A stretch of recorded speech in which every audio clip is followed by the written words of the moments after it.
The Autobiography of an Ex-Colored Man by James Weldon Johnson. Chapter 4. The farther I got below Washington, the more disappointed I became in the appearance of the country. I peered through the car windows, looking in vain for the luxuriant semi-tropical scenery which I had pictured in my mind. I did not find the grass so green, nor the woods so beautiful, nor the flowers so plentiful as they were in Connecticut. Instead, the red earth partly covered by tough, scrawny grass, the muddy, straggling roads, the cottages of unpainted pine boards, and the clay-daubed huts imparted a burnt-up impression. Occasionally we ran through a little white and green village that was like an oasis in a desert. When I reached Atlanta, my steadily increasing disappointment was not lessened. I found it a big, dull, red town. This dull, red color of that part of the South I was then seeing had much, I think, to do with the extreme depression of my spirits.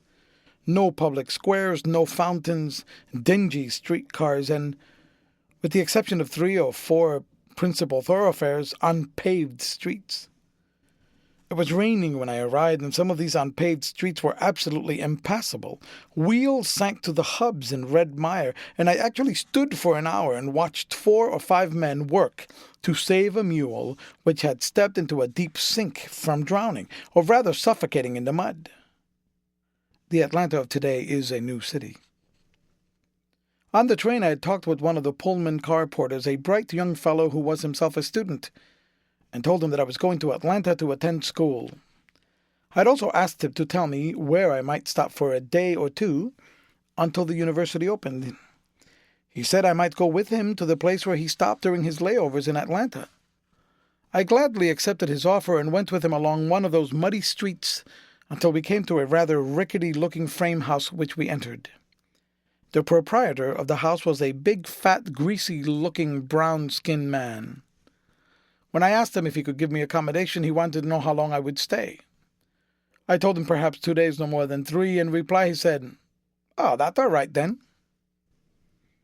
At the same time, leading the way up a pair of creaky stairs, I followed him and the porter to my room, the door of which the proprietor opened while continuing, it seemed, his remark, "Oh, that's all right, then," by adding, "You can sleep in that cot in the corner there.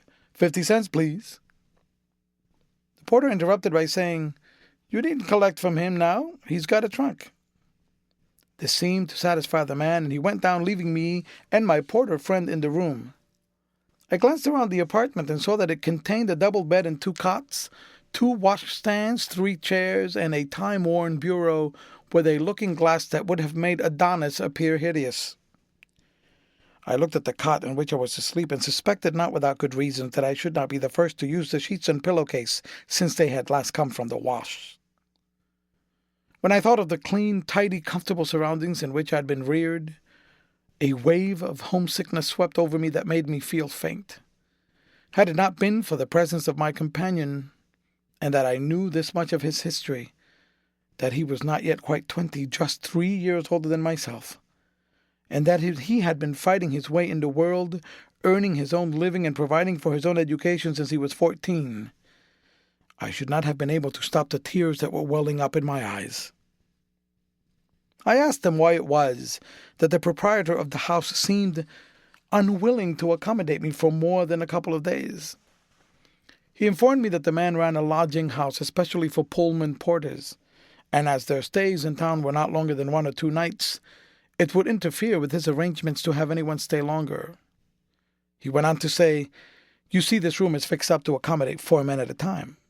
Well, by keeping a sort of table of trips in and out of the men and working like the checkers, he can accommodate 15 or 16 in each week and generally avoid having an empty bed. You happened to catch a bed that would have been empty for a couple of nights." I asked him where he was going to sleep. He answered, "I sleep in that other cot tonight. Tomorrow night I go out." He went on to tell me that the man who kept the house did not serve meals, and that if I was hungry, we would go out and get something to eat. We went into the street, and in passing the railroad station, I hired a wagon to take my trunk to my lodging place. We passed along until finally we turned into a street that stretched away up and downhill for a mile or two, and here I caught my first sight of colored people in large numbers. I had seen little squads around the railroad stations on my way south, but here I saw a street crowded with them. They filled the shops and thronged the sidewalks and lined the curb. I asked my companion if all the colored people in Atlanta lived in this street. He said they did not, and assured me that the ones I saw were of the lower class. I felt relieved, in spite of the size of the lower class. The unkempt appearance, the shambling, slouching gait, and loud talk and laughter of these people aroused in me a feeling of almost repulsion. Only one thing about them awoke a feeling of interest. That was their dialect. I had read some Negro dialect and had heard snatches of it on my journey down from Washington, but here I heard it in all of its fullness and freedom. I was particularly struck by the way in which it was punctuated by such exclamatory phrases as, "Lord a mercy," "Go on, man," "Bless my soul," "Look a here, Chilly."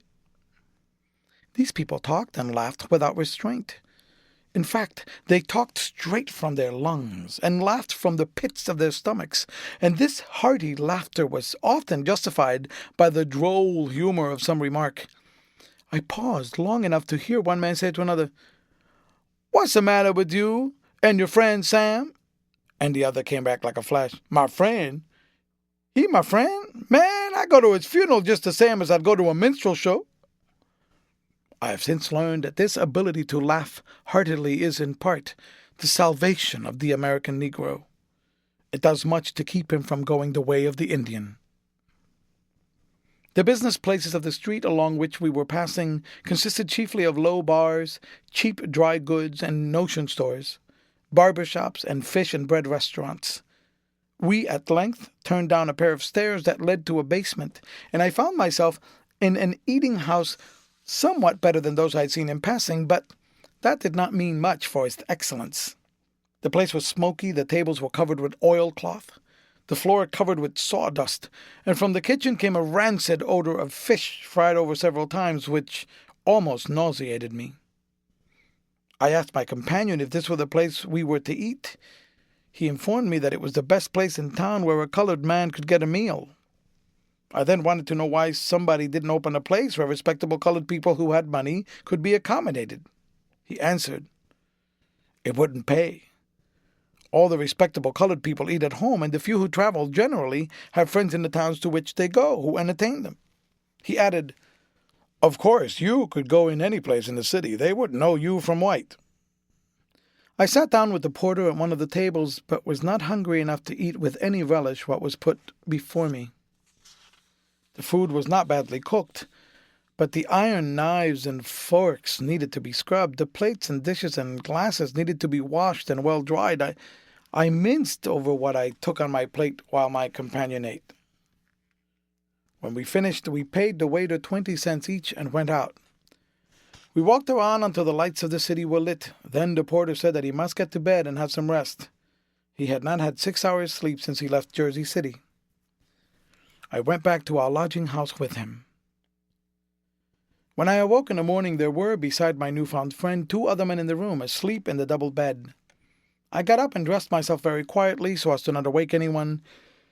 I then drew from under the pillow my precious roll of greenbacks, took out a $10 bill, and very softly unlocking my trunk, put the remainder, about $300, in the inside pocket of a coat near the bottom, glad of the opportunity to put it unobserved in a place of safety. When I had carefully locked my trunk, I tiptoed toward the door with the intention of going out to look for a decent restaurant where I might get something fit to eat. As I was easing the door open, my porter friend said with a yawn, "Hello, you going out?" I answered him yes. "Oh," he yawned again. "I guess I've had enough sleep. Wait a minute, I'll go with you." For the instant, his friendship bored and embarrassed me. I had visions of another meal in the greasy restaurant of the day before. He must have divined my thoughts, for he went on to say, "I know a woman across town who takes a few boarders. I think we can go over there and get a good breakfast." With a feeling of mingled fears and doubts regarding what the breakfast might be, I waited until he had dressed himself. When I saw the neat appearance of the cottage we entered, my fears vanished, and when I saw the woman who kept it, my doubts followed the same course. Scrupulously clean, in its spotless white apron and colored head handkerchief, her round face beaming with motherly kindness, she was picturesquely beautiful. She impressed me as one broad expanse of happiness and good nature. In a few minutes she was addressing me as child and honey. She made me feel as though I should like to lay my head on her capacious bosom and go to sleep. And a breakfast, simple as it was, I could not have had at any restaurant in Atlanta at any price. There was fried chicken, as it is fried only in the South, hominy boiled to the consistency where it could be eaten with a fork, and biscuits so light and flaky that a fellow with any appetite at all would have no difficulty in disposing of 8 or 10. When I had finished, I felt that I had experienced the realization of at least one of my dreams of Southern life. During the meal, we found out from our hostess, who had 2 boys in school, that Atlanta University opened on that very day. I had somehow mixed my dates. My friend, the porter, suggested that I go out to the university at once and offered to walk over and show me the way. We had to walk because although the university was no more than 20 minutes' distance from the center of the city, there were no streetcars running in that direction. My first sight of the school grounds made me feel that I was not far from home. Here the red hills had been terraced and covered with green grass. Clean gravel walks, well shaded, led up to the buildings. Indeed, it was a bit of New England transplanted. At the gate, my companion said he would bid me goodbye because it was likely he would not see me again before his car went out. He told me that he would make 2 more trips to Atlanta and that he would come out and see me. That after his second trip, he would leave the Pullman service for the winter and return to school in Nashville. We shook hands. I thanked him for all his kindness, and we said goodbye. I walked up to a group of students and made some inquiries. They directed me to the president's office in the main building. The president gave me a cordial welcome. It was more than cordial. He talked to me not as the official head of a college, but as though he were adopting me into what was his large family, to personally look after my general welfare as well as my education. He seemed especially pleased with the fact that I had come to them all the way from the north. He told me that I could have come to the school as soon as I had reached the city, and that I had better move my trunk out at once. I gladly promised him that I would do so. He then called a boy and directed him to take me to the matron and to show me around afterwards. I found the matron even more motherly than the president was fatherly. She had me to register, which was in effect to sign a pledge to abstain from the use of intoxicating beverages, tobacco, and profane language, while I was a student at the school. This act caused me no sacrifice, as, up to that time, I was free from either habit. The boy who was with me then showed me about the grounds. I was especially interested in the industrial building. The sounding of a bell, he told me, was the signal for the students to gather in the General Assembly Hall, and he asked me if I would go. Of course would. There were between 300 and 400 students, and perhaps all of the teachers gathered in the room. I noticed that several of the latter were colored. The president gave a talk addressed principally to newcomers, but I scarcely heard what he said. I was so much occupied in looking at those around me. They were of all types and colors, the more intelligent types predominating. The colors ranged from jet black to pure white, with light hair and eyes. Among the girls especially, there were many so fair that it was difficult to believe that they had Negro blood in them. And too, I could not help but notice that many of the girls, particularly those of the delicate brown shades, with black eyes and wavery dark hair, were decidedly pretty. Among the boys, many of the blackest were fine specimens of young manhood, tall, straight, and muscular, with magnificent heads. These were the kind of boys who developed into the patriarchal uncles of the old slave regime. When I left the university, it was with the determination to get my trunk and move out to the school before night. I walked back across the city with a light step and a light heart. I felt perfectly satisfied with life for the first time since my mother's death. And passing the railroad station, I hired a wagon and rode with the driver as far as my stopping place. I settled with my landlord and went upstairs to put away several articles I had left out. As soon as I opened my trunk, a dart of suspicion shot through my heart. The arrangement of things did not look familiar. I began to dig down excitedly to the bottom till I reached the coat in which I had concealed my treasure. My money was gone. Every single bill of it. I knew it was useless to do so, but I searched through every other coat, every pair of trousers, every vest, and even into each pair of socks. When I had finished my fruitless search, I sat down dazed and heartsick. I called the landlord up and informed him of my loss. He comforted me by saying that I ought to have better sense than to keep my money in a trunk, and that he was not responsible for his lodger's personal effects.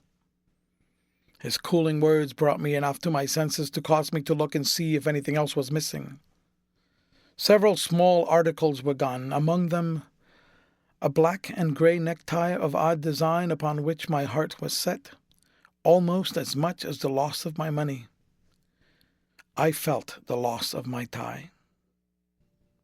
After thinking for a while as best I could, I wisely decided to go at once back to the university and lay my troubles before the president. I rushed breathlessly back to the school. As I neared the grounds, the thought came across me, would not my story sound fishy? Would it not place me in the position of an impostor, of a beggar? What right had I to worry these busy people with the results of my carelessness? If the money could not be recovered, and I doubted that it could, what good would it do to tell them about it? The shame and embarrassment which the whole situation gave me caused me to stop at the gate.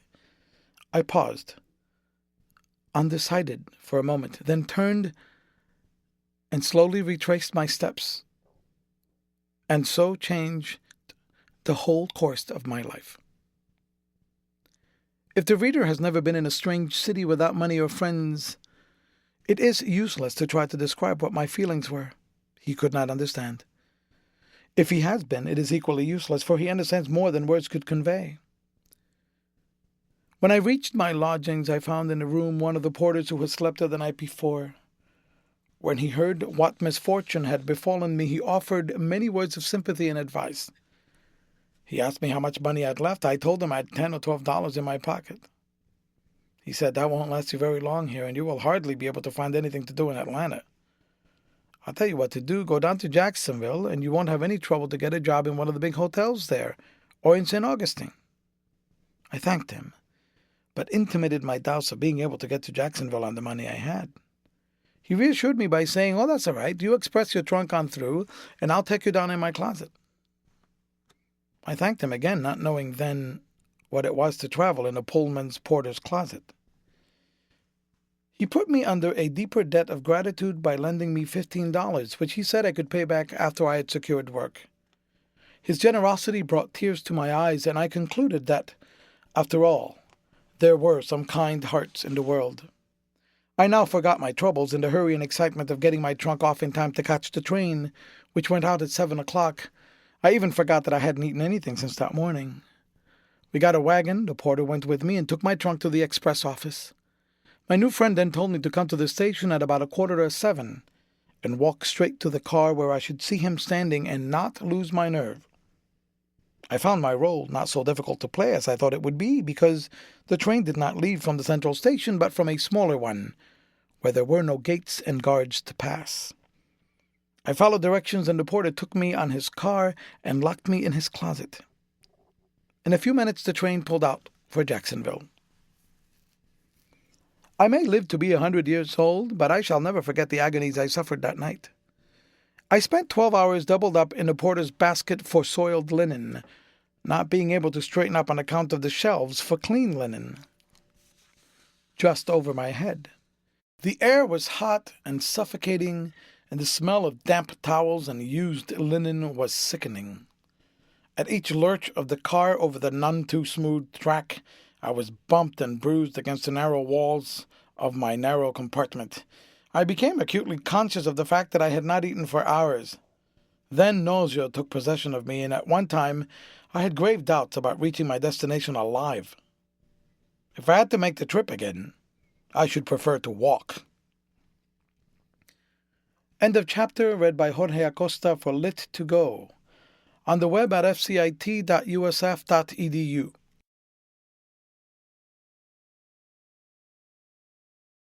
The Autobiography of an Ex-Colored Man by James Weldon Johnson, Chapter 5. The next morning I got out of the car at Jacksonville with a stiff and aching body. I determined to ask no more porters, not even my benefactor, about stopping places, so I found myself on the street not knowing where to go. I walked along listlessly until I met a colored man who had the appearance of a preacher. I asked him if he could direct me to a respectable boarding house for colored people. He said that if I walked along with him in the direction he was going, he would show me such a place. I turned and walked at his side. He proved to be a minister and asked me a great many direct questions about myself. I answered as many as I saw fit to answer. The others I evaded or ignored.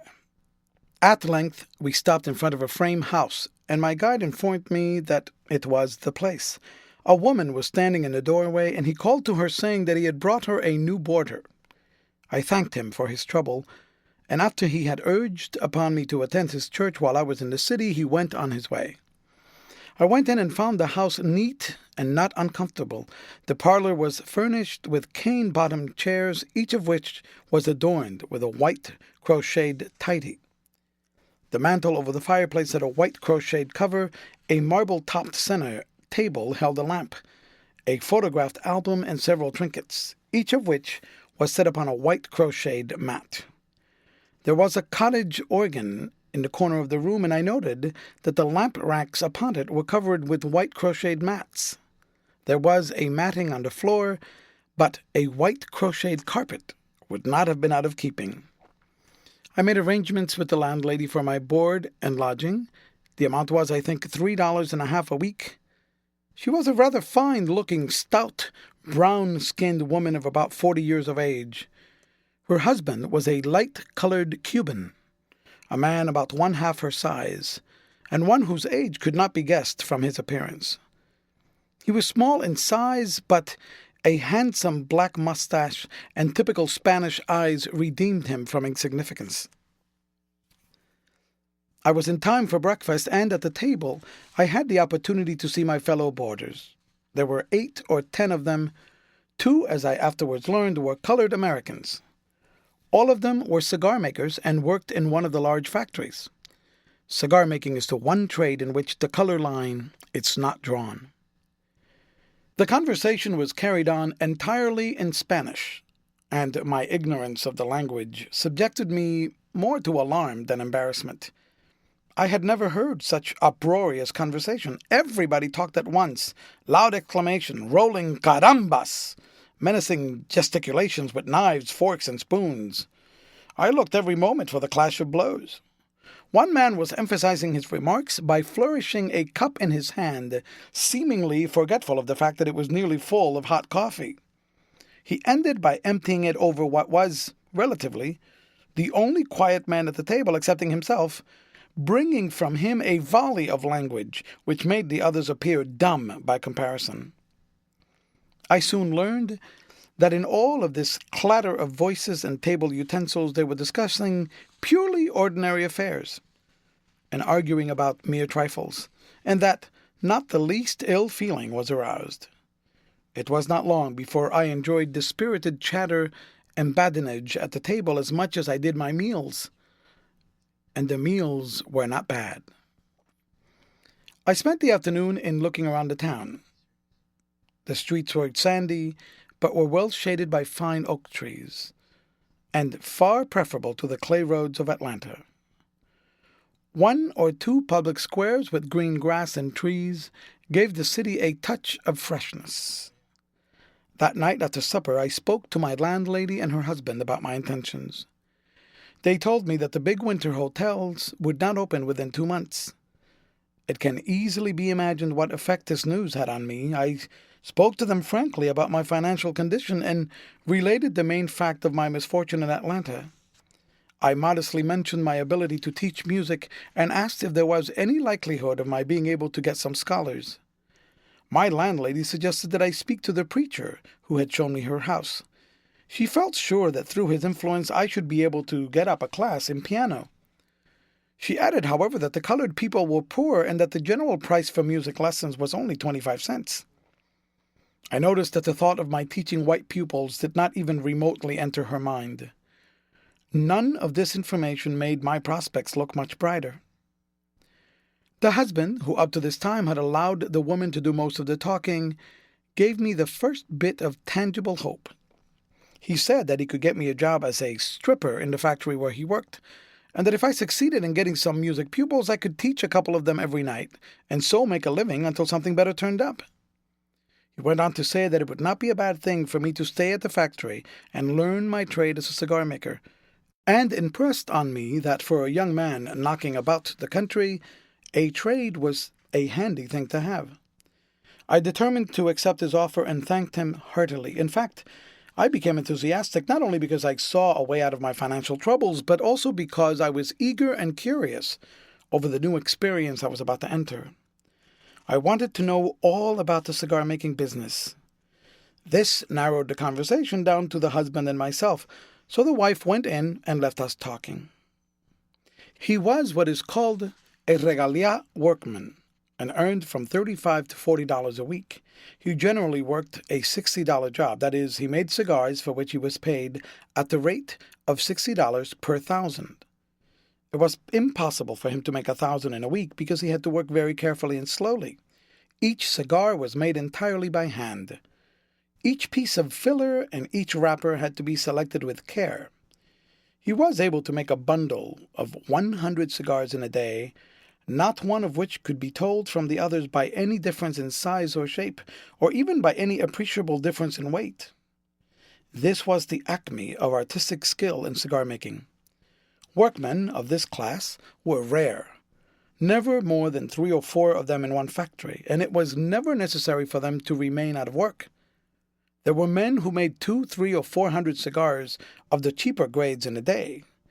They had to be very fast in order to make decent week's wages. Cigar making was a rather independent trade.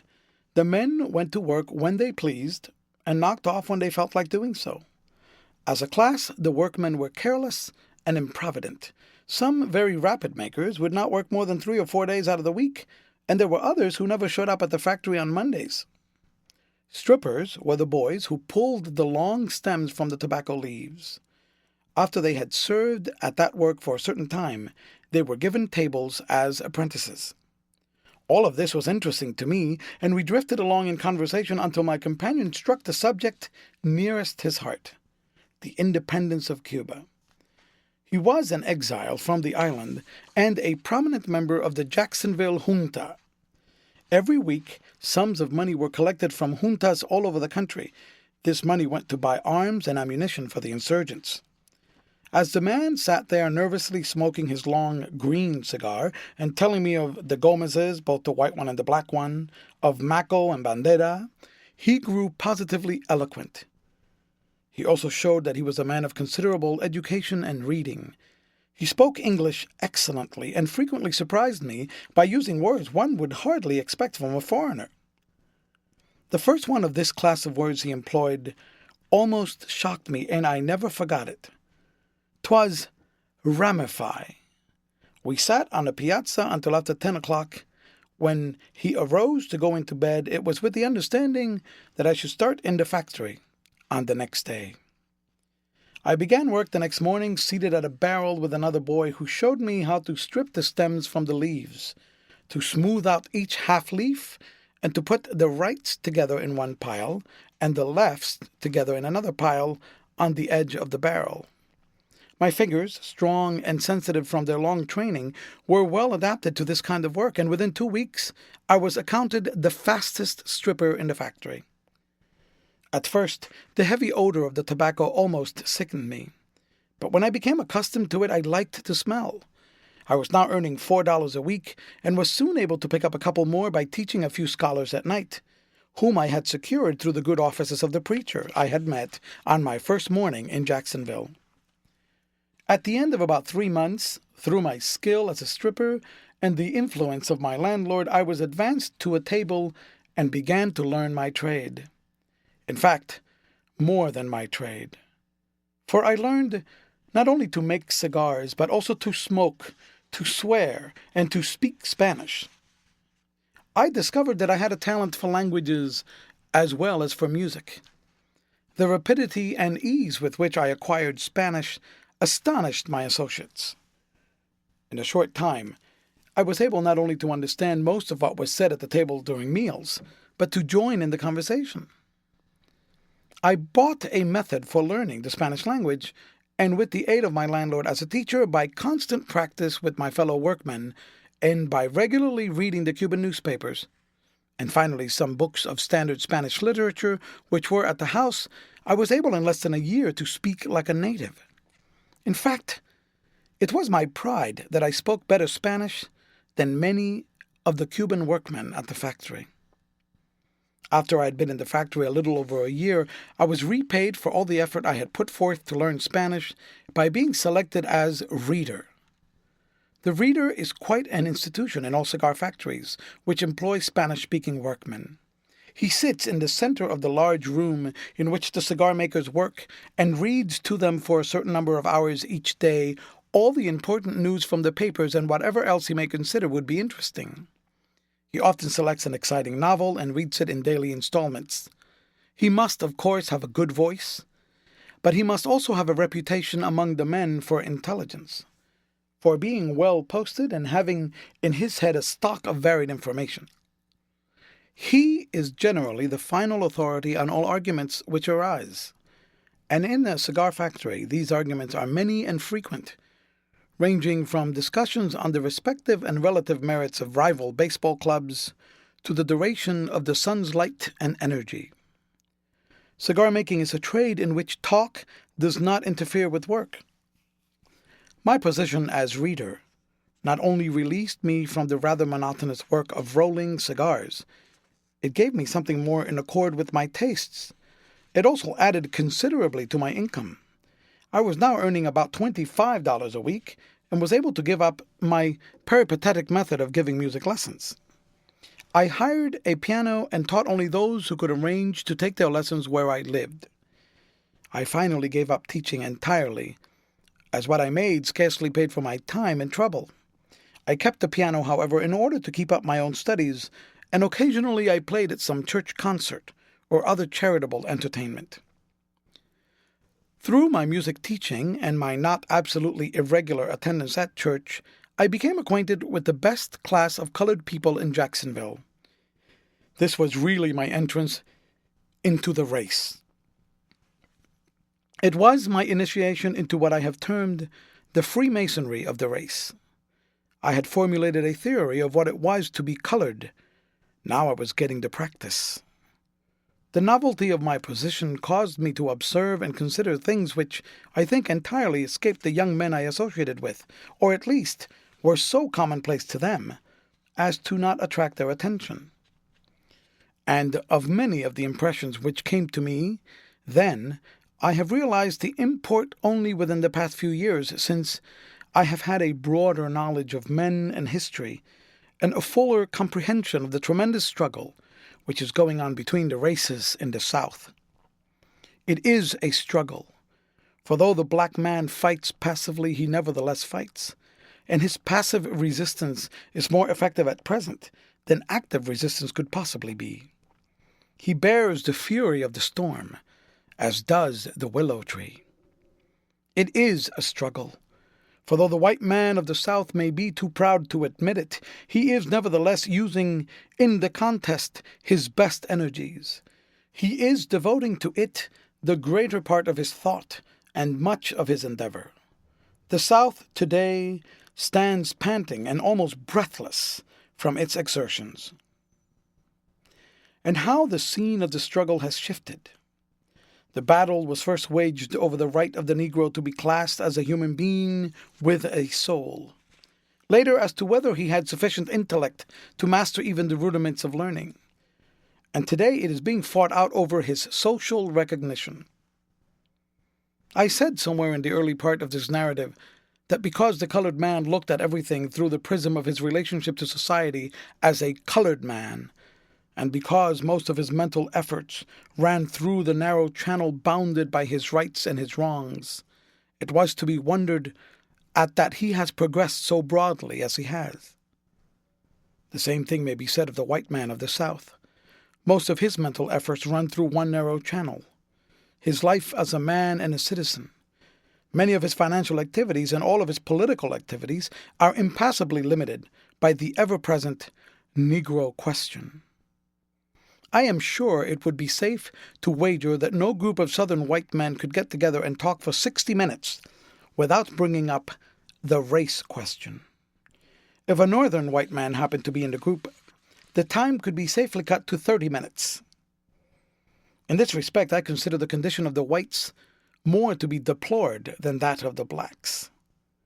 Here, a truly great people, a people that produced a majority of the great historic Americans from Washington to Lincoln, now forced to use up its energies in a conflict as lamentable as it is violent.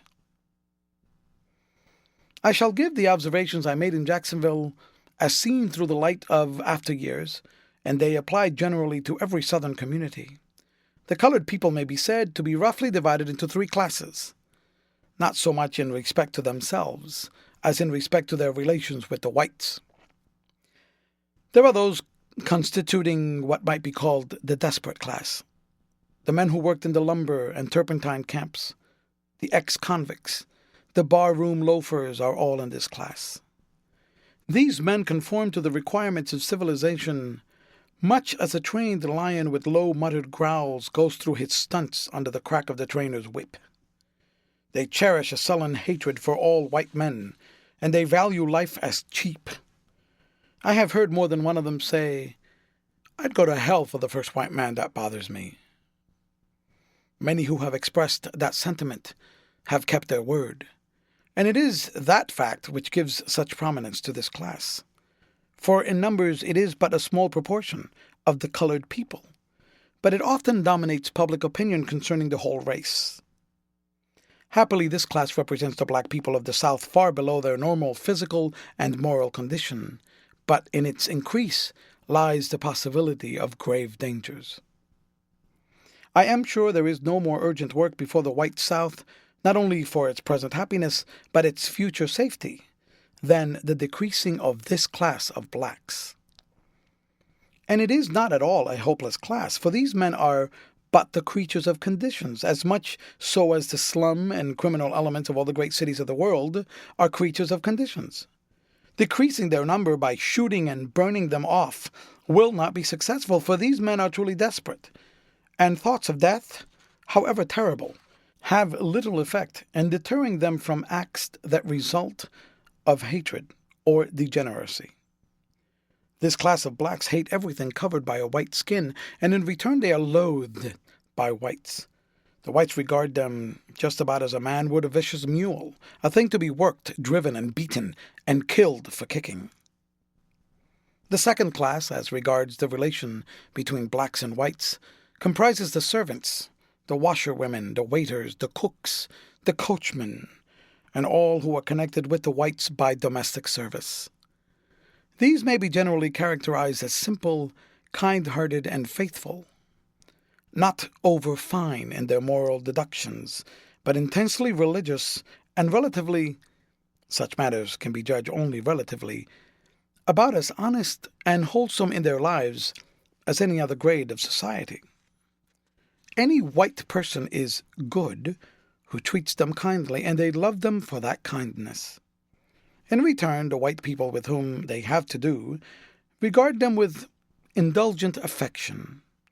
They come into close daily contact with the whites and may be called the connecting link between whites and blacks. In fact, it is through them that the whites know the rest of their colored neighbors. Between this class of the blacks and the whites, there is little or no friction.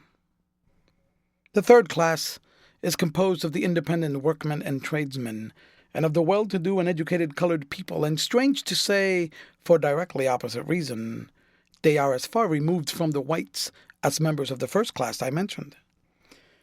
These people live in a little world of their own. In fact, I concluded that if a colored man wanted to separate himself from his white neighbors, he had but to acquire some money, education, and culture, and to live in accordance. For example, the proudest and fairest lady in the South could, with propriety, and it is what she would most likely do, go to the cabin of Aunt Mary, her cook, if Aunt Mary were sick, and minister to comfort with her own hands. But if Mary's daughter, Eliza, a girl who used to run around my lady's kitchen, but who has received an education and married a prosperous young colored man, were at death's door, my lady would no more think of crossing the threshold of Eliza's cottage than she would of going into a bar-room for a drink. I was walking down the street one day with a young man who was born in Jacksonville, but had been away to prepare himself for a professional life. We passed a young white man, and my companion said to me, "You see that young man? We grew up together. We have played, hunted, and fished together. We have even eaten and slept together, and now, since I've come back home, he barely speaks to me." The fact that the whites of the South despise and ill-treat the desperate class of blacks is not only explainable according to the ancient laws of human nature, but it is not nearly so serious or important as the fact that as the progressive colored people advance, they constantly widen the gulf between themselves and their white neighbors. I think that the white people somehow feel that colored people who have education and money, who wear good clothes and live in comfortable homes, are putting on airs, that they do these things for the sole purpose of spitting the white folks, or are at best going through a sort of monkey-like imitation. Of course, such feelings can only cause irritation or breed disgust. It seems that the whites have not yet been able to realize and understand that these people, in striving to better their physical and social surroundings in accordance with their financial and intellectual progress, are simply obeying an impulse which is common to human nature the world over. I am in grave doubt as to whether the greater part of the friction in the South is caused by the whites having a natural antipathy to Negroes as a race, or an acquired antipathy to Negroes in certain relations to themselves. However that may be, there is, to my mind, no more pathetic side of this many-sided question than the isolated position into which are forced the very colored people who most need and who could best appreciate sympathetic cooperation. And their position grows tragic when the effort is made to couple them, whether or no, with the Negroes of the first class I mentioned. This latter class of colored people are well disposed toward the whites, and always willing to meet them more than halfway. They, however, feel keenly any injustice or gross discrimination, and generally show their resentment.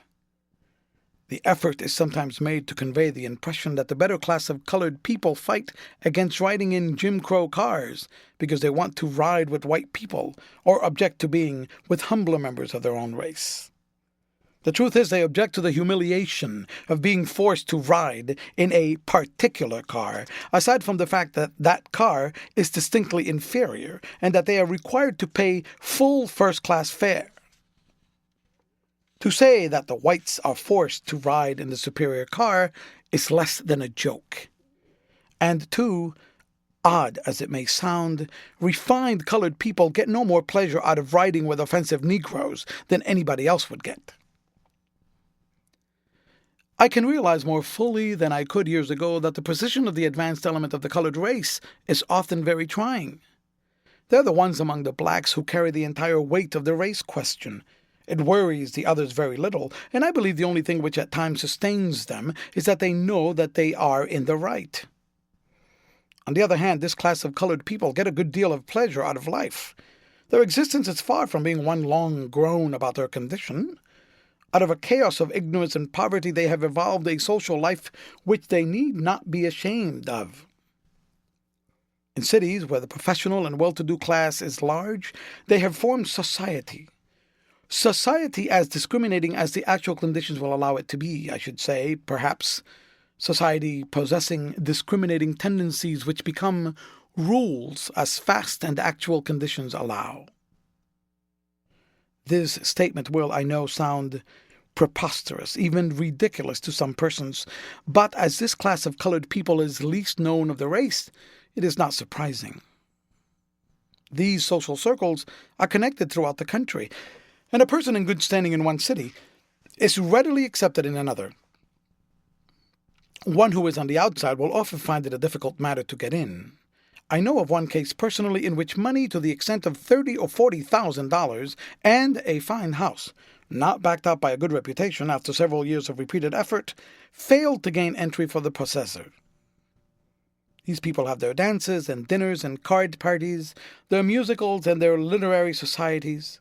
The women attend social affairs dressed in good taste, and the men in evening dress suits which they own, and the reader will make a mistake to confound these entertainments with the bellman balls and whitewashers' picnics and lime kiln clubs, with which the humorous press of the country illustrates colored society. Jacksonville, when I was there, was a small town, and the number of educated and well-to-do colored people was few. So this society phase of life did not equal what I have since seen in Boston, Washington, Richmond, and Nashville. And it is upon what I have more recently seen in these cities that I have made the observations just above. However, there were many comfortable and pleasant homes in Jacksonville to which I was often invited. I belonged to the literary society at which we generally discussed the race question and attended all of the church festivals and other charitable entertainments. In this way I passed 3 years, which were not at all the least enjoyable of my life. In fact, my joy took such an exuberant turn that I fell in love with a young schoolteacher and began to have dreams of matrimonial bliss. But another turn in the course of my life brought these dreams to an end. I do not wish to mislead my readers into thinking that I led a life in Jacksonville which would make copy as the hero of a Sunday school library book. I was a hail fellow, well met with all of the workmen at the factory, most of whom knew little and cared less about social distinctions. From their example I learned to be careless about money, and for that reason I constantly postponed and finally abandoned returning to Atlanta University. It seemed impossible for me to save as much as $200.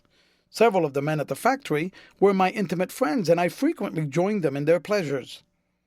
During the summer months, we went almost every Monday on an excursion to a seaside resort called Pablo Beach. These excursions were always crowded. There was a dancing pavilion, a great deal of drinking, and generally a fight or two to add to the excitement. I also contracted the cigar maker's habit of riding around in a hack on Sunday afternoons. I sometimes went with my cigar-maker friends to public balls that were given at a large hall on one of the main streets. I had learned to take a drink occasionally and paid for quite a number that my friends took, but strong liquors never appealed to my appetite. I drank them only when the company I was in required it and suffered for it afterwards. On the whole, though, I was a bit wild.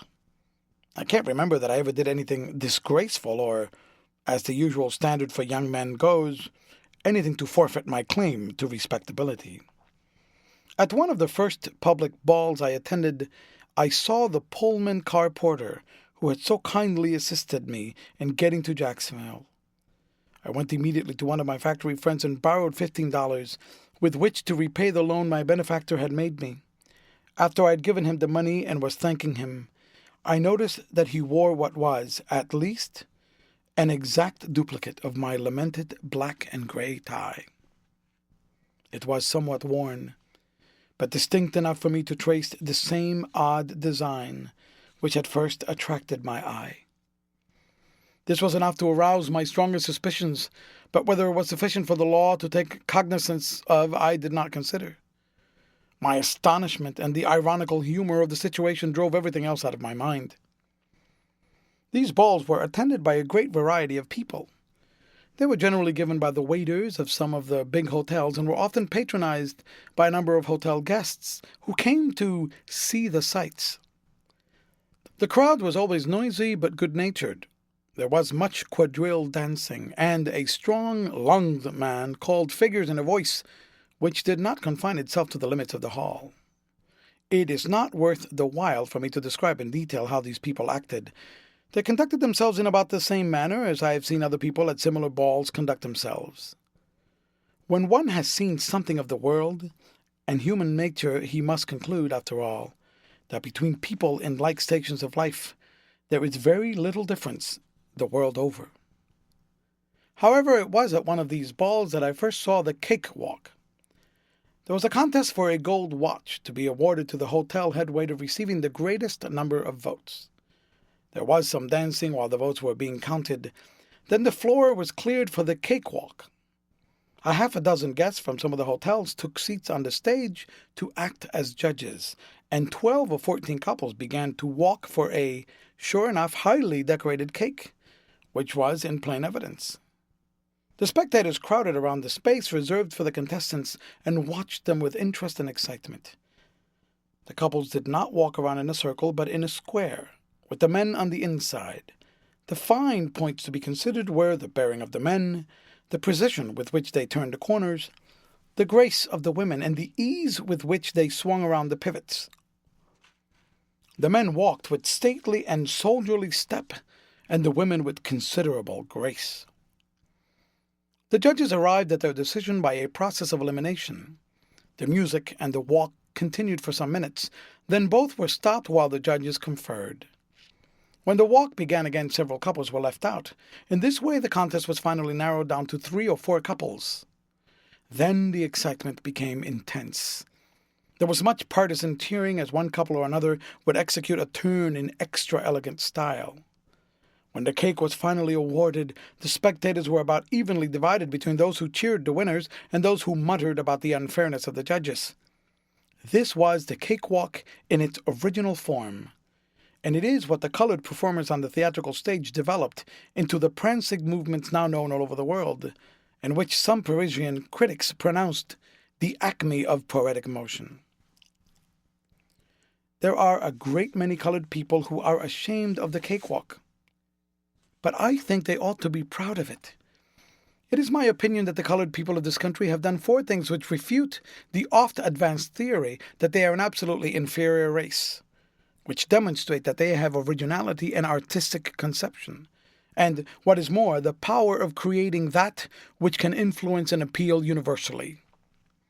The first of these 2 are the Uncle Remus stories, collected by Joel Chandler Harris, and the Jubilee songs to which the Fisk singers made the public and the skilled musicians of both America and Europe listen. The other 2 are ragtime music and the cakewalk. No one who has traveled can question the world-conquering influence of ragtime. And I do not think it would be an exaggeration to say that in Europe, the United States is popularly known better by ragtime than by anything else it has produced in a generation. In Paris, they call it American music. The newspapers have already told how the practice of intricate cakewalk steps has taken up the time of European royalty and nobility. These are lower forms of art, but they give evidence of a power that will someday be applied to the higher forms. In this measure, at least, and aside from the number of prominent individuals the colored people of the United States have produced, the race has been a world influence, and all of the Indians between Alaska and Patagonia haven't done as much.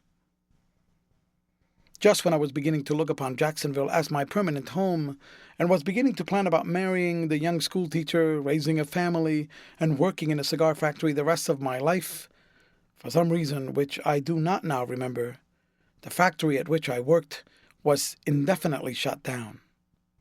Some of the men got work in other factories in town, some decided to go to Key West and Tampa, others made up their minds to go to New York for work. All at once a desire like a fever seized me to see the North again, and I cast my lot with those bound for New York. End of chapter, read by Jorge Acosta for Lit to Go, on the web at fcit.usf.edu.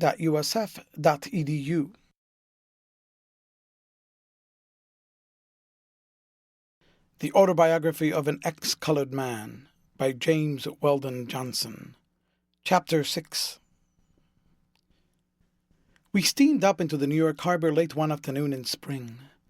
The last efforts of the sun were being put forth in turning the waters of the bay to glistening gold.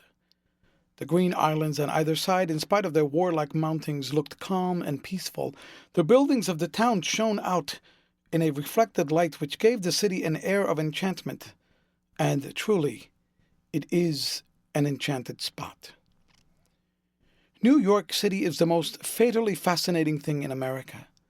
She sits like a great witch at the gate of the country, showing her alluring white face and hiding her crooked hands and feet under the folds of her wide garments, constantly enticing thousands from far within and tempting those who come from across the seas to go no farther.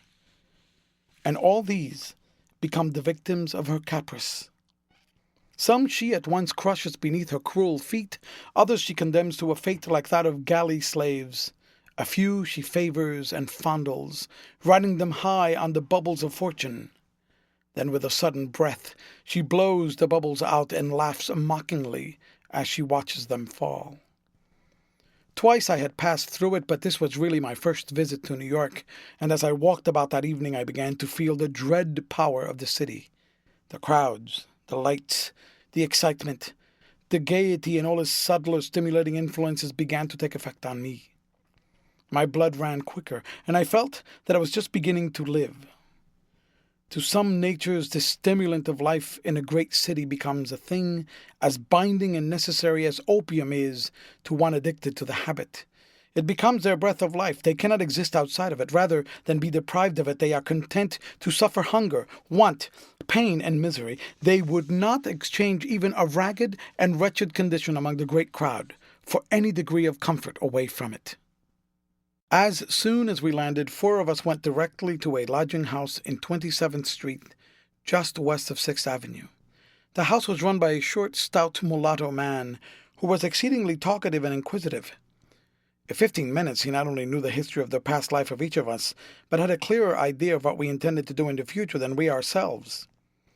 He sought this information so much with an air of being very particular as to whom he admitted into his house, that we tremblingly answered every question that he asked. When we had become located, we went out and got supper, then walked around until about 10 o'clock. At that hour, we met a couple of young fellows who lived in New York and were known to one of the members of our party. It was suggested we go to a certain place which was known by the proprietor's name. We turned into one of the cross streets and mounted the stoop of a house in about the middle of a block between 6th and 7th Avenues. One of the young men whom we had met rang a bell, and a man on the inside cracked the door a couple of inches, then opened it and let us in. We found ourselves in the hallway of what had once been a residence. The front parlor had been converted into a bar, and a half a dozen or so well-dressed men were in the room. We went in, and after a general introduction, had several rounds of beer. In the back parlor, a crowd was sitting and standing around the walls of the room watching an exciting and noisy game of pool. I walked back and joined this crowd to watch the game, and principally to get away from the drinking party. The game was really interesting, the players being quite expert, and the excitement was heightened by the bets which were being made on the result. At times the antics and remarks of both players and spectators were amusing. When at a critical point a player missed a shot, he was deluged by those financially interested in his making it with a flood of epithets synonymous to chump, while from the others he would be jeered by such remarks as, "Nigger, that cue ain't no hoe handle." I noticed that among this class of colored men the word nigger was freely used in about the same sense as the word fellow, and sometimes as a term of almost endearment. But I soon learned that its use was positively and absolutely prohibited to white men. I stood watching this pool game until I was called by my friends who were still in the bar room to go upstairs. On the second floor there were 2 large rooms. From the hall I looked into one out on the front. There was a large round table in the center at which 5 or 6 men were seated playing poker. The air and conduct here were greatly in contrast to what I had just seen in the pool room. These men were evidently the aristocrats of the place. They were, well, perhaps a bit flashily dressed, and spoke in low modulated voices, frequently using the word gentleman. In fact, they seemed to be practicing a sort of Chesterfieldian politeness toward each other. I was watching these men with a great deal of interest and some degree of admiration when I was again called by the members of our party, and I followed them onto the back room. There was a doorkeeper at this room, and we were admitted only after inspection. When we got inside, I saw a crowd of men of all ages and kinds grouped about an old billiard table, regarding some of whom, in supposing them to be white, I made no mistake. At first I did not know what these men were doing. They were using terms that were strange to me. I could hear only a confusion of voices exclaiming, "Shoot the 2, shoot the 4, fate me, I've got you fated, 25 cents, he don't turn." This was the ancient and terribly fascinating game of dice, popularly known as craps. I myself had played pool in Jacksonville. It is a favorite game among cigar makers, and I had seen others play cards. But here was something new. I edged my way into the table and stood between one of my newfound New York friends and a tall, slender black fellow who was making side bets while the dice were at the other end of the table. My companion explained to me the principles of the game, and they are so simple that they hardly need to be explained twice. The dice came around the table until they reached the man on the other side of the tall black fellow. He lost, and the latter said, "Give me the bones." He threw $1 on the table and said, "Shoot the dollar." His style of play was so strenuous that he had to be allowed plenty of room. He shook the dice high above his head, and each time he threw them on the table, he emitted a grunt such as men give when they are putting forth physical exertion with a rhythmic regularity. He frequently whirled completely around on his heels, throwing the dice the entire length of the table and talking to them as though they were trained animals. He appealed to them in short sing-song phrases. "Come, dice," he would say, "little Phoebe, little Joe, way down yonder in the cornfield." Whether these mystic incantations were efficacious or not, I could not say, but at any rate his luck was great, and he had what gamblers term nerve. "Shoot the dollar, shoot the 2, shoot the 4, shoot the 8, came from his lips as quickly as the dice turned to his advantage. My companion asked me if I'd ever played. I told him no. He said that I ought to try my luck, that everybody won at first. The tall man at my side was waving his arms in the air, exclaiming, "Shoot the 16! Shoot the 16! Fate me!" Whether it was my companion's suggestion or some latent daredevil strain in my blood, which suddenly sprang into activity, I do not know, but with a thrill of excitement which went through my whole body, I threw a $20 bill on the table and said in a trembling voice, "I fate you." I could feel that I had gained the attention and respect of everybody in the room. Every eye was fixed on me, and the widespread question, "Who is he?" went around. This was gratifying to a certain sense of vanity of which I have never been able to rid myself, and I felt that it was worth the money even if I lost. The tall man, with a whirl on his heels and a double grunt, threw the dice. 4 was the number which turned up. This is considered a hard point to make. He redoubled his contortions and his grunts and his pleading to the dice, but on his third and fourth throw the fateful 7 turned up, and I had won.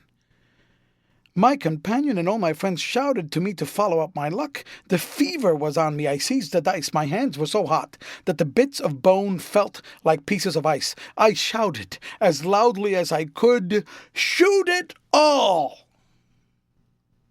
But the blood was tingling so about my ears that I could not hear my own voice. I was soon fated. I threw the dice.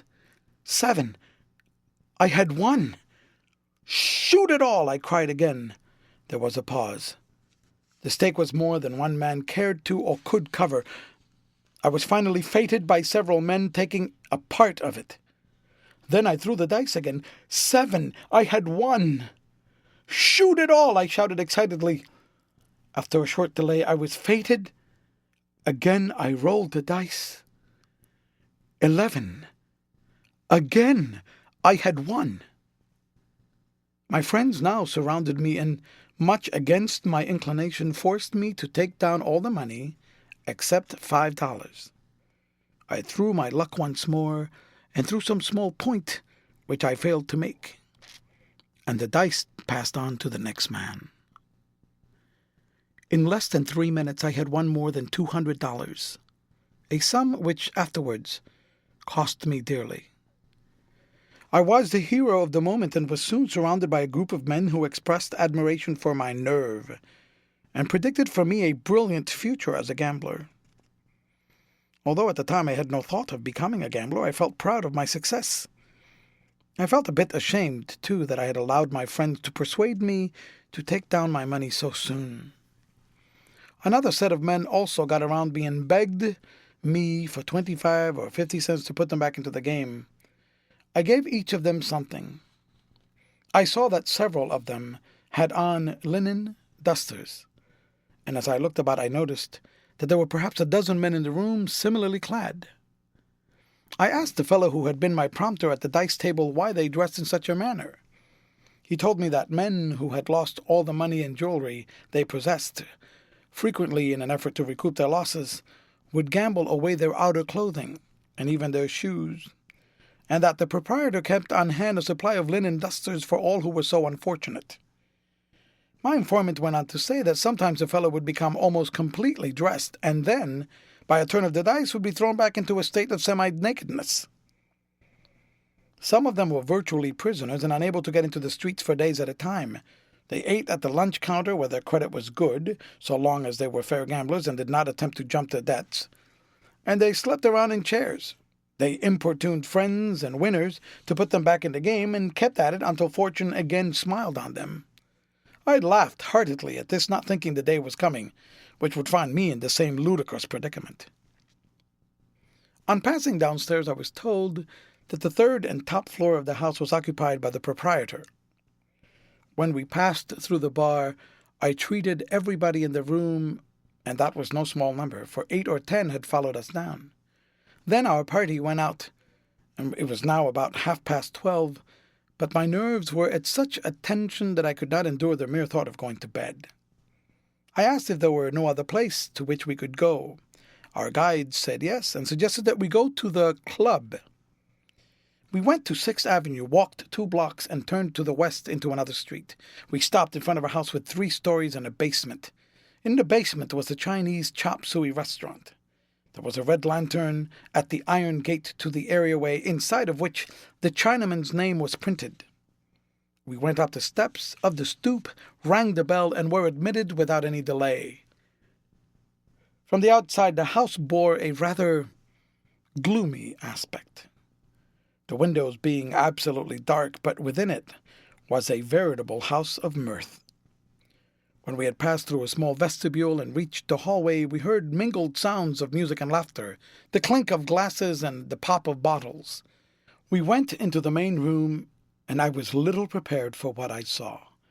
The brilliancy of the place, the display of diamond rings, scarf pins, earrings, and breast pins, the big rolls of money that were brought into evidence when drinks were paid for, and the air of gaiety that pervaded all completely dazzled and dazed me. I felt positively giddy, and it was several minutes before I was able to make any clear and definite observations. We at length secured places at a table in a corner of the room, and as soon as we could attract the attention of one of the busy waiters, ordered a round of drinks. When I had somewhat collected my senses, I realized that in a large back room into which the main room opened, there was a young fellow singing a song, accompanied on the piano by a short, thick-set dark man. Between each verse he did some dance steps, which brought forth great applause and a shower of small coins at his feet. After the singer had responded to a rousing encore, the stout man at the piano began to run his fingers up and down the keyboard. This he did in a manner which indicated that he was a master of a good deal of technique. Then he began to play. And such playing! I stopped talking to listen. It was music of a kind I had never heard before. It was music that demanded physical response, patting of the feet, drumming of the fingers, or nodding of the head in time with the beat. The barbaric harmonies, the audacious resolutions, often consisting of an abrupt jump from one key to another, the intricate rhythms in which the accents fell in the most unexpected places, but in which the beat was never lost, produced a most curious effect. And, too, the player. The dexterity of his left hand in making rapid octave runs and jumps was little short of marvelous, and with his right hand he frequently swept half the keyboard with clean-cut chromatics, which he fitted in so nicely as never to fail to arouse in his listeners a sort of pleasant surprise at the accomplishment of the feat. This was ragtime music, then a novelty in New York, and just growing to be a rage which has not yet subsided. It was originated in the questionable resorts about Memphis and St. Louis by Negro piano players who knew no more of the theory of music than they did of the theory of the universe, but were guided by natural musical instinct and talent. It made its way to Chicago, where it was popular some time before it reached New York. These players often improvised crude and at times vulgar words to fit the melodies. This was the beginning of the ragtime song. Several of these improvisations were taken down by white men, the words slightly altered and published under the names of the arrangers. They sprang into immediate popularity and earned small fortunes of which the Negro originators got only a few dollars. But I've learned that since that time, a number of colored men of not only musical talent but training are writing out their own melodies and words and reaping the reward of their work. I have learned also that they have a large number of white imitators and adulterators. American musicians, instead of investigating ragtime, attempt to ignore it or dismiss it with a contemptuous word.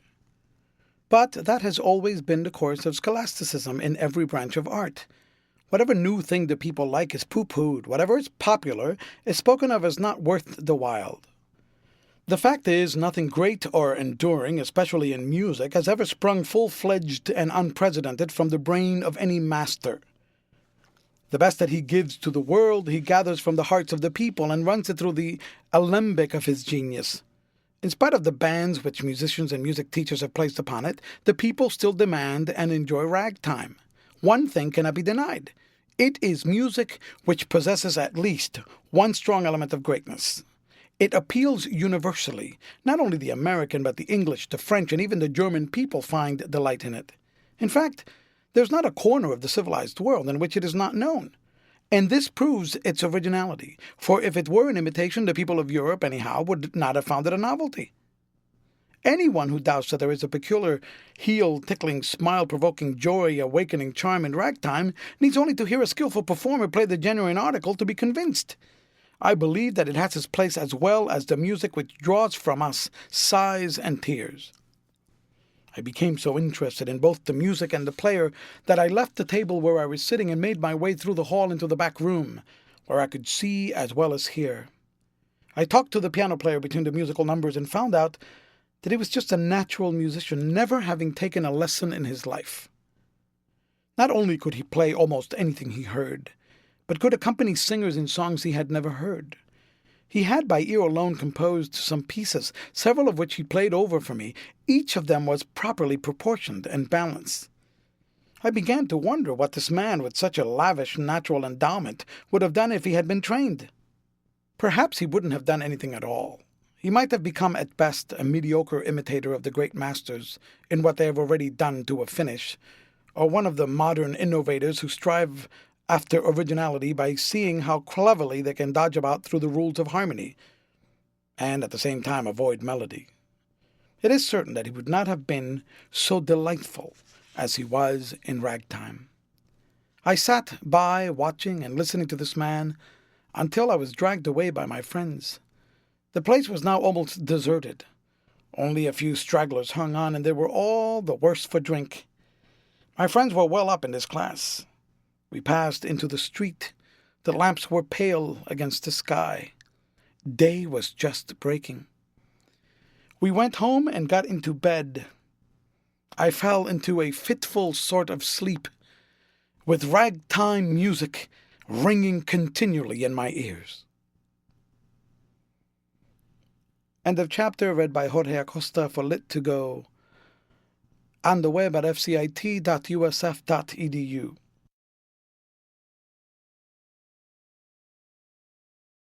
The Autobiography of an Ex-Colored Man by James Weldon Johnson. Chapter 7. I shall take advantage of this pause in my narrative to more closely describe the club spoken of in the latter part of the preceding chapter. To describe it as I afterwards came to know it, as a habitué. I shall do this not only because of the direct influence it had on my life, but also because it was, at that time, the most famous place of its kind in New York, and was well known to both white and colored people of certain classes. I have already stated that in the basement of the house there was a Chinese restaurant. The Chinaman who kept it did an exceptionally good business, for chop suey was a favorite dish among the frequenters of the place. It is a food that somehow has the power of absorbing alcoholic liquors that have been taken into the stomach. I have heard men claim that they could sober up on chop suey. Perhaps that accounted in some degree for its popularity. On the main floor there were two large rooms, a parlor about 30 feet in length, and a large, square back room into which the parlor opened. The floor of the parlor was carpeted. Small tables and chairs were arranged about the room. The windows were draped with lace curtains, and the walls were literally covered with photographs and lithographs of every colored man in America who had ever done anything.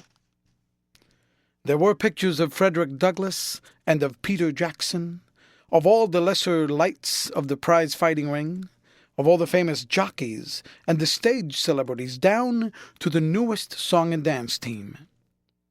The most of these photographs were autographed and, in a sense, made a really valuable collection. In the back room there was a piano and tables were placed around the wall. The floor was bare and the center was left vacant for singers, dancers, and others who entertained the patrons. In a closet in this room, which jutted out into the hall, the proprietor kept his buffet. There was no open bar because the place had no liquor license. In this back room the tables were sometimes pushed aside and the floor given over to general dancing. The front room on the next floor was a sort of private party room. A back room on the same floor contained no furniture and was devoted to the use of new and ambitious performers. In this room, song and dance teams practiced their steps, acrobatic teams practiced their tumbles, and many other kinds of acts rehearsed their turns. The other rooms of the house were used as sleeping apartments. No gambling was allowed, and the conduct of the place was surprisingly orderly. It was, in short, a center of colored bohemians and sports. Here the great prize fighters were wont to come, the famous jockeys, the noted minstrels, whose names and faces were familiar on every billboard in the country. And these drew a multitude of those who love to dwell in the shadow of greatness. There were then no organizations giving performances of such order as are now given by several colored companies. That was because no manager could imagine that audiences would pay to see Negro performers in any other role than that of Mississippi River roustabouts. But there was lots of talent and ambition. I often heard the younger and brighter men discussing the time when they would compel the public to recognize that they could do something more than grin and cut pigeon wings. Sometimes one or two of the visiting stage professionals, after being sufficiently urged, would go into the back room and take the places of the regular amateur entertainers. But they were very sparing with these favors, and the patrons regarded them as special treats. There was one man, a minstrel, who, whenever he responded to a request to do something, never essayed anything below a reading from Shakespeare. How well he read I do not know, but he greatly impressed me, and I can at least say that he had a voice which strangely stirred those who heard it. Here was a man who made people laugh at the size of his mouth, while he carried in his heart a burning ambition to be a tragedian, and so after all he did play a part in the tragedy. These notables of the ring, the turf, and the stage drew to the place crowds of admirers, both white and colored. Whenever one of them came in, there were awe-inspired whispers from those who knew him by sight, in which they enlightened those around them as to his identity, and hinted darkly at their great intimacy with the noted one. Those who were on terms of approach immediately showed their privilege over others less fortunate by gathering around their divinity. I was at first among those who dwelt in darkness. Most of these celebrities I had never heard of. This made me an object of pity among many of my new associates. I, however, soon learned to fake a knowledge for the benefit of those who were greener than I, and finally I became personally acquainted with the majority of the famous personages who came to the club. A great deal of money was spent here. So many of the patrons were men who earned large sums. I remember one night a dapper little brown-skinned fellow was pointed out to me, and I was told that he was the most popular jockey in the day and that he earned $12,000 a year. This latter statement I couldn't doubt, for with my own eyes I saw him spending at about that rate. For his friends and those who were introduced to him, he bought nothing but wine. In the sporting circle, wine means champagne, and paid for it at $5 a quart. He sent a quart to every table in the place with his compliments, and on the table at which he and his party were seated, there were more than a dozen bottles. It was the custom at the club for the waiter not to remove the bottles when champagne was being drunk until the party had finished. There were reasons for this. It advertised the brand of wine, it advertised that the party was drinking wine, and advertised how much they had bought.